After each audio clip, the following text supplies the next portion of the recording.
Welcome to the check-in for community connection and conversation over the airwaves. Thanks for checking in with us today. Professor Mike Middleton is a very well-known name and leader in higher education and across Missouri. He's served as an interim president of the University of Missouri during the crucial time following the Concerned Student 1950 protests. He's also served as interim president at Lincoln University and as a vice provost and deputy chancellor at MU. But well before all that, back in the 60s and 70s, Professor Middleton was among the first ever black law students at MU, and went on to become the first ever black professor in MU's law school. So with all the other titles Professor Middleton has held, we always add to that pioneer. He has seen a lot. And it seems a really good time to go to someone in our community who has experienced the front lines of civil unrest, just racial discrimination and conflict in times that might rival the times we're in, and who has pioneered their way through it. Today, we're talking with two people on the check-in with experience in our community working on the front lines for change. Professor Middleton is here to help us understand what's going on today, what history teaches us about what's going on today. Professor Mike Middleton, thank you so much for being with us today. Well, thank you for having me. I'm happy to be here. It's a pleasure to have you. Let me remind our listeners, you can join our discussion today. Let me first say, though, that we're also later in this program going to hear from someone who's working on the front lines for change very much in the local, everyday present. Tracy Wilson Kleekamp is the president of the influential Columbia group Race Matters Friends. Tracy tirelessly engages with and confronts our systems of education, policing, politics, and policy. So she is also a great person today to help us understand what's going wrong in our systems of justice that Race Matters Friends already works all the time to address. The Race Matters Friend organization also runs a community bail fund, and we'll hear about that today. And you, listeners, can join our discussion as you can every day. What do you think we can learn from the 1960s and 70s, or even from our recent history here in Missouri? Have you ever participated in a protest on MU campus or elsewhere back in the day or today? It's a little early to ask, but what do you think needs to happen in our education, policing, and policy structures to create a safe, equitable society? Big questions. We're still seeing the inequities in health and wealth that the police violence and the pandemic have both brought to light right now. So bring your questions and your comments. There's a lot to unpack today and every day, but our two guests today will help us do this. Professor Middleton, really general question to start with. What's on your mind as you see events unfolding right now? What part of history and your history would you like young protesters and social justice workers today to keep in mind? Wow, that's a very broad question. I guess what I would like for protesters today to understand is that they are a part of an American tradition of protest for change. If you think about it, I guess the Boston Tea Party back in 1790-something was a protest. Mm. The American Revolution was a protest. Americans have demonstrated their dissatisfaction with the social situation or the political situation in this country since its beginning. So it's a necessary part of the successful operation of democracy. And they should be proud and eager to participate in that American tradition, so long as it's peaceful. We do have a tradition. My experience with protests was with the civil rights movement in the 60s. And we generally followed the teachings of Dr. King. Although I have to tell you that many folks got tired of nonviolence. So you did have some folks that would get a little more angry than others and more demonstrative of their frustration. But generally speaking, nonviolent, peaceful demonstrations of dissatisfaction have worked. And I would urge our young people involved in today's protest to keep that in mind. It's difficult to remain calm and peaceful, but that's the way you avoid getting hurt, frankly. And Hmm. it generally results in the change you're looking for. Professor Middleton, how is what you're seeing today? How does that compare to our recent history here in Missouri with the Ferguson protest and the Concerned Student 1950? When you say our protesters, and also the people watching the protests, whatever vantage point you're in, that you're looking at a proud. You used the word proud history. That is part of the foundation of America. Are we getting this a little better as a society since our recent history in Missouri? How does what's happening today compare to even just um, 5 years ago with the Concerned Student 1950 protests and others, do you think? Well, it's very much the same.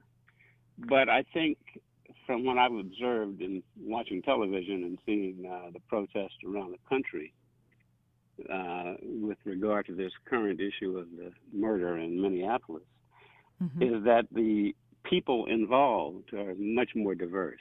Um, that is not to say that African Americans did not have white allies when we were protesting in the 60s. But those allies, the numbers seem to have grown. The size of the crowds is larger. The multiracial nature of the crowds is more apparent. And I think that I'm encouraged by that development because it suggests that the rest of America is beginning to see um, the problem of white supremacy and racial oppression in this country. And the more voices we have in agreement with the need to change, the more likely that change is to occur. So while I'm disappointed at the pace of change in this country, I'm encouraged with what I see now. You just mentioned the 1960s, and would you elaborate a little bit on how things today compare with your memories of the work that you did on the front lines and the protests of the 1960s and 70s? Well, like I say, it's not much different, except with the racial composition of the protesters.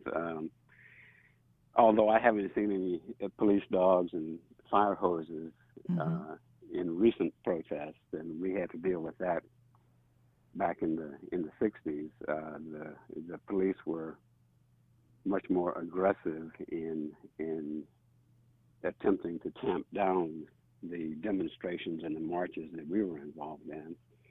Hmm. I think that America has grown to understand that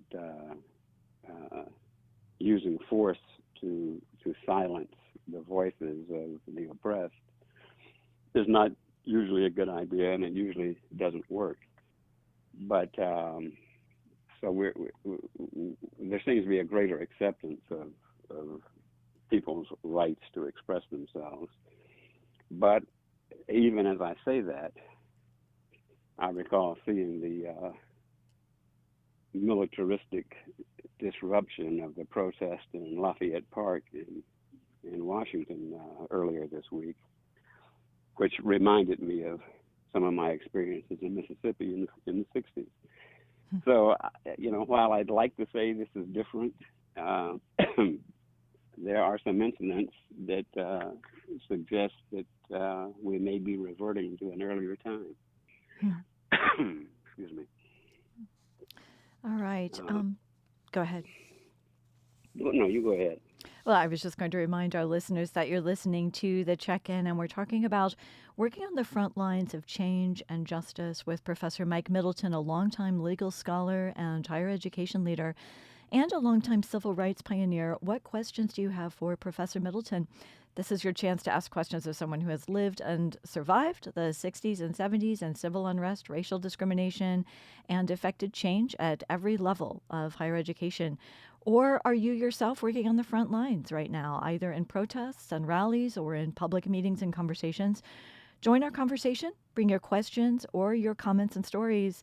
Professor Middleton, let me ask you about a little bit about your early life and how you got to Missouri. You were from Mississippi and came Hmm. to Missouri, and that just makes me think of really the most famous law student in Missouri, maybe Lloyd Gaines, who was also from Mississippi and whose, let me just remind people, you can describe this further, but whose appeal to attend the University of Missouri Law School went all the way to the U.S. Supreme Court in 1938 and is a famous case. And this must have been very much on your mind. Can you talk us through your experience of arriving in Missouri from Mississippi? Well, I came to Missouri. I mean, I was born and raised generally in Mississippi, but my father was in the military, the Army, Mhm. and we moved around quite a bit when I was growing up. We ended up being stationed at Fort Leonard Wood, Missouri. Hmm. So I went to high school in Waynesville. So my route to Mizzou was basically I graduated from a Missouri high school, and I went to the state university. I had a choice to go to what was then, I think, SMS, or Drury, or Lincoln, where my older brothers went to college. Mm-hmm. But I chose Mizzou. This was in 1964. I guess 14 years after Mizzou opened its doors to African Americans. I was sort of an angry pioneer, Mm-hmm. activist, even in those days, through my history in Mississippi. So I wanted to go to Mizzou. And I came to Mizzou. It was an interesting on my first day at Mizzou. Um, some of my friends from Waynesville wanted to meet at the Shack, which was a college bar up on right across the street from Jesse Hall. Yes. So and they were all white, of course. I was the only African American in the group. But as I was walking up from McReynolds Hall up, I guess it's 7th or 8th Street toward the Shack, a car passed by and someone yelled, "Go home, nigger." That was my first day on campus, Wow. and I remember though my response in my mind was, "This is home." Mm. I went to high school in Missouri.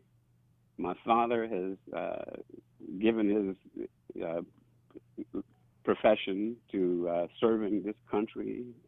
I deserve to be here, and how dare you? But that was my attitude. I was where I was supposed to be, and it wasn't easy. I ran into that kind of thing regularly. Um, I've talked to Peyton Head a lot about this because that was the phrase that he was confronted with when he was student body president here, and that's just the way it is. There are people who do that kind of thing. But I enjoyed my time at Mizzou. I love Mizzou, and that's why I came back after my career in Washington to teach here at Mizzou. It's a great place. It's a great community, but we do have issues that we have all over this country of racism and white supremacy, and it's important that we work to alleviate those problems. You're mentioning what your experience then and compared to the experiences now, and saying that the pace of change is disappointing, to say the least.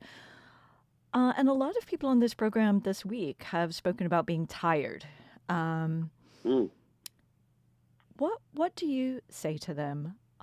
You've dealt with the kind of stories you've just mentioned from day one on MU campus, and how do we move forward through the exhaustion? Well, what I tell people is what I was told by a good friend of mine who was the first African American law professor at Harvard, Derek Bell, who is pretty, who was pretty well known as a scholar on race issues. But he had been a civil rights activist prior to getting into law teaching, as had I. And so I kind of followed his career. And I asked him one day, because I was particularly frustrated and tired at the pace of change, I said, Derek, you've been working on this stuff all of your life, as have I. You're 8 or 9 years older than I am.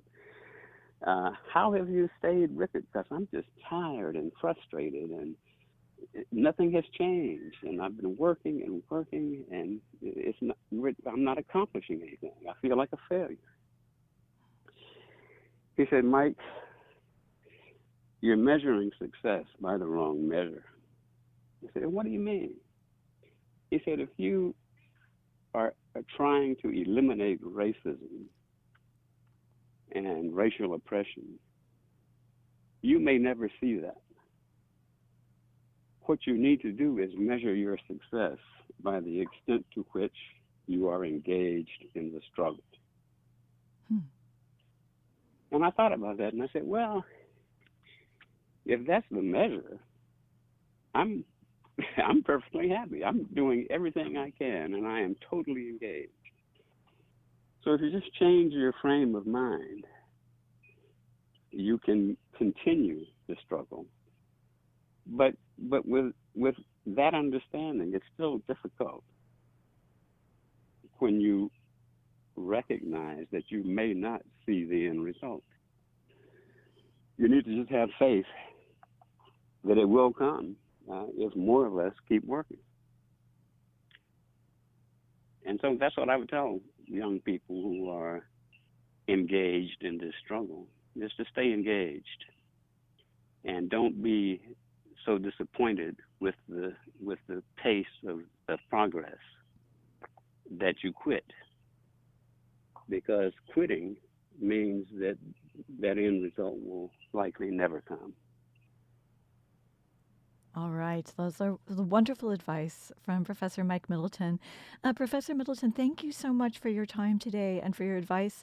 We'd love to hear more from you and keep the conversation going with you, but please stay well and stay in touch. Well, I'm happy that you had me, and let me say, you've got Tracy Wilson Camp coming up. Yes. And listen to Tracy. Okay. She knows what she's doing. Okay, we are going to do that now. Thank you so much, Professor Middleton. We appreciate that, and please take care. Okay, thank you. All right, and yeah, like Professor Middleton we're now going to go to Tracy Wilson Kleekamp, president of Race Matters Friends, and she also teaches at MU and might be one of the most involved citizens in Missouri or even in the country. Tracy Wilson Kleekamp, thank you so much for joining us today. Thank you for having me. Tracy, one thing I should just ask is, like, how are you doing? And also, what is on your mind right now? Another very general question that's hard to answer, but just what's on your mind as you watch events unfold? Well, I have been describing what's been unfolding as painful hope. I think it tags up with what Professor Middleton said about what he learned from Derek Bell, that it's a measurement of how engaged you are in what's happening. It's not a competition, it's a journey. So painful hope for me is watching but not putting too many eggs in the basket that it's going to change.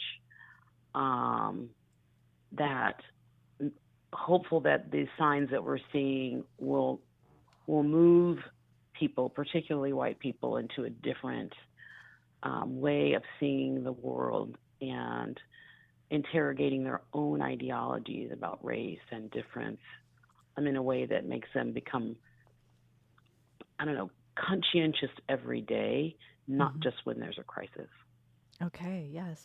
Let me just remind our listeners that this is the check-in. We're talking about working on the front lines of social justice and change with Tracy Wilson Kleekamp. We were just hearing from Professor Mike Middleton. Tracy is the president of Race Matters Friends. What is your experience on the front lines? Have you been involved in protests today or back in the day, or do you work with Race Matters Friends or other organizations to address systemic racism and inequities that have been illuminated by the pandemic and by the recent police violence and subsequent Justice for George Floyd movements? Let us know your experiences, what you're seeing, and what you'd like to see going forward.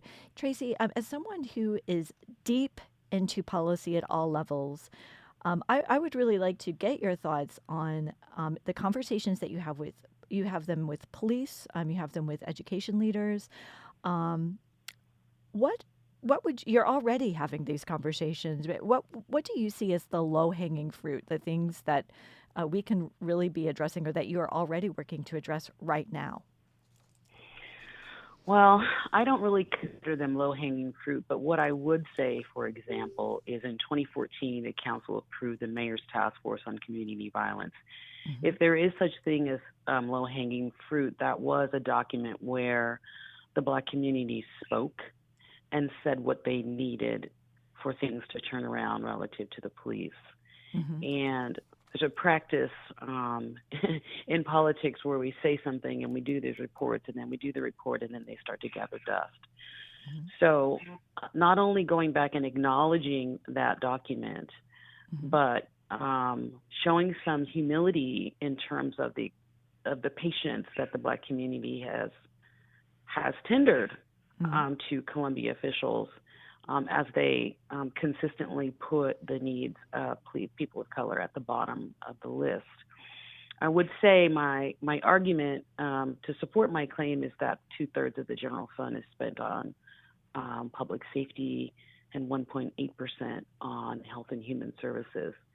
So the lowest hanging fruit that we have, but the hardest conversation we need to engage in, is how do we rearrange our priorities so that we're investing in people and not more into these systems that have way, way, way too much power that we cannot control.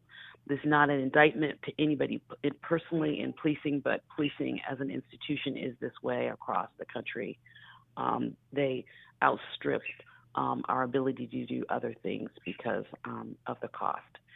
So a lot of people are tired of negotiating with police and saying, let's just take their money away. Let's just defund them. Let's give them a lot less money because we have so many expensive problems that come as a result of the behavior of policing. So those are the low-hanging fruit. One, the Mayor's Task Force on Community Violence. Number two, a low-hanging one is what I would say, dysfunctional fiscal priorities that prioritize the wrong things first. Okay.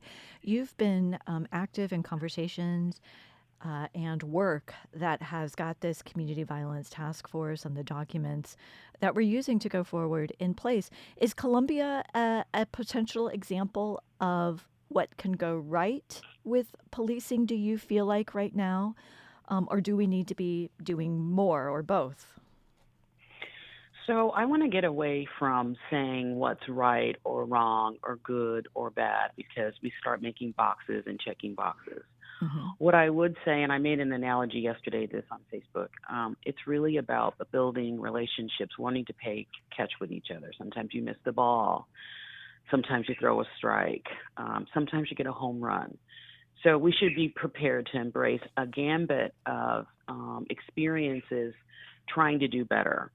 So my conversations with Helen Wade and Jeff Jones and the mayor and the city manager, et cetera, is collaborating and leveraging their respective skill sets and powers and privileges they have in their institutions to work collaboratively with the community and to learn to center their work on the people, not on the power structure of their organizations. Those are huge asks. So I think that's kind of what I think about that. Okay, great. I appreciate you kind of giving us the nuances there to that really basic either or question. Tracy, if you don't mind, let's take a call. We have Eric on the line. Eric, thanks for checking in. What's your question or comment? Yeah, hi. I just wanted to echo a couple of things. As a white man, I've been trying to educate myself on my own biases and how I need to do the work to be a change agent. And a couple of things that Ms. Camp Wilson said really struck me. First was when you said that we need to be conscientious all the time, not just in times of crisis. I really appreciated that as just kind of a new level setting. And then also, kind of as I think your conversation is evolving more towards how we can really do that on a structural level. And so, like centering our work and our policies and our priorities on people first, certainly, and then also within that group of people, the folks that need the most assistance. That's the way our policies should be designed, and that might not be, I guess, in some cases, the All right. majority as far as numbers. So, Thank you so much for that, Eric. If you want to stay on, yeah. Tracy, response to that? Sure. I mean, I think it's a huge dynamic to rethink the way that we fund things. COVID has laid bare how poorly we have invested in our infrastructure to serve people, especially those who are the most vulnerable among us. And in a crisis, you start to see where things break rather quickly. So we also are a very 7-Eleven culture, and I say 7-Eleven, those are like convenience stores in California. We don't have them here, Yes. but we do sort of have a convenience mindset. We do things because they're convenient. We stray away from things that are hard, especially things that make us think outside of our comfort zone, push us to places we're not comfortable, talking about. I always use the example of sex because that's my thing that I have kryptonite. I get uncomfortable talking about it, right? I try to push myself to be more vulnerable to having those kinds of conversations. And I think race is the same way in class, et cetera. But if we are always centered in what we want and we don't learn to think about our community, we all end up paying a price for it. And that is a huge mind shift for us as Americans, as a 7-Eleven culture. All right. Eric, thanks so much for your question. And thanks for checking in with us. Take care. Yeah. Tracy, we are just about out of time, but I have more questions, but let me just open it up to you. What would you like us to keep in mind right now? We need to have you back to unpack a little bit more on education and the community bail fund that you all are doing. But let me just leave it for you generally to take 30 seconds or so here to just let us know what you would like us to keep in mind going forward right now. So sure, a lot of people want to protest, and Race Matters Friends doesn't protest unless there's a strategic, specific strategy involved, something intentional. So if you're out protesting, it's really important that you understand, especially if you're white, your privilege, and that you center the voices of people who have been minoritized in our society, but also that you work on yourself, that you work on your own racial identity, your own social identity, and understand your privileges and learn to become aware of when you can leverage your own privilege to be the anchor of equity in a situation or in your organization or in your family. Knowing that this is a difficult thing, it is very hard to sacrifice whiteness for equity. These are not things you learn to do overnight. They come with practice. Increase your circle of friends so that you have a better, more wider view of the world beyond the one that you're most comfortable living in. I always say learn to walk in other worlds besides your own with grace and listen and respect. And that's a job that all of us can do better at. Tracy Wilson-Kleekamp, thank you so much. Walk in other worlds with grace. That's fantastic advice. And Mike Middleton's advice, which was listen to Tracy. So thank you, Tracy Wilson-Kleekamp. Please take care and stay in touch with us. Thank you. All right, bye-bye. And that's it for today's live check-in on KBIA. Thanks again to Professor Mike Middleton and to Tracy Wilson-Kleekamp for joining us. Thank you for checking in today. We'll be here tomorrow, same time, same place. By the way, we're talking about apocalyptic stories, talking about walking in other worlds. We'll especially be talking about the author Octavia Butler and Afrofuturism. How can futuristic stories help us reimagine the world we're in, and especially the experiences of marginalized people? Join us for that tomorrow. Meanwhile, I'm Janet Saidi. Stay well and stay in touch.